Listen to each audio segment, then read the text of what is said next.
ხვალინდელ დღეს მე იმიტომ ვანიჭებ ძალიან დიდ მნიშვნელობას, რომ აი ამ გაფიცვით, იცით, ალბათ შეძლებს ის ბევრი ადამიანი, რომელიც რაღაც გარკვეული მიზეზების გამო ვერ ესწრება აქციებს, შეიძლება სულაც ფიზიკური მდგომარეობა არ უწყობთ ხელს, ამიტომ ხვალ გამოჩნდება რამდენი ადამიანი უჭერს რეალურად მხარს აი ამ ჩვენს სინდისის პატიმრებს.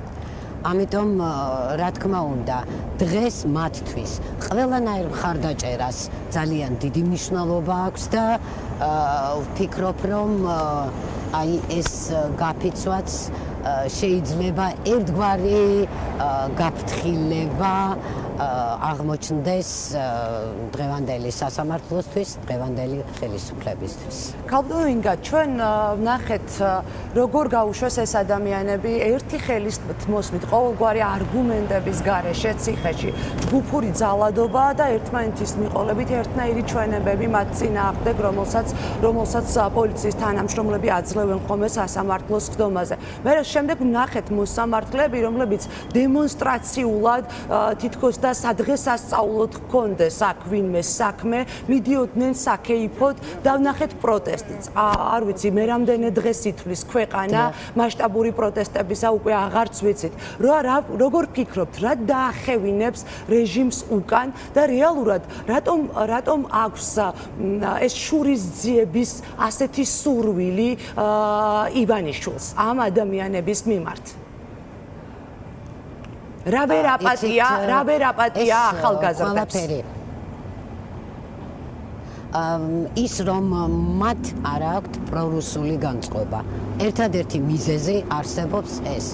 უკვე ალბათ ნათელია, რომ ეს ყველაფერი დღევანდელი ეს ხელისუფლების ნაბიჯებიც ყველაფერიც მომდინარეობს რუსული სპეცსამსახურებიდან და რა თქმა უნდა ახალგაზრდებს არ სურთ რუსეთში ცხოვრება, ის რომ საქართველო გახდეს მორიგი რუსეთის ფილიალი და ალბათ ყველაზე მთავარი უპატიებელი მიზეზი არის ეს. რას ეტყოდით რეჟიმს?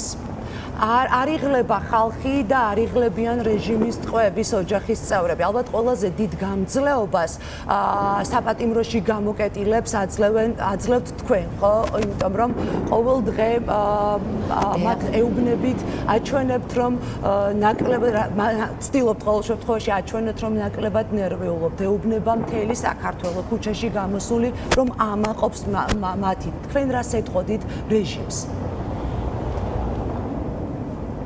მე რას ვეტყოდი ხელისუფლებას, ის რომ ალბათ დრო არის გადადგას გარკვეული ობიექტური ნაბიჯები და დაიწყოს ობიექტური მიდგომით აი ამ პატიმრების მიმართ.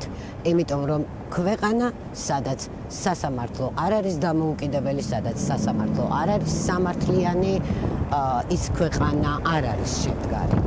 ის ხელისუფლება არ არის შემდგარი. ამას ვეტყოდი მათ. მადლობა ინგა მირცხულოვას ვესაუბრე.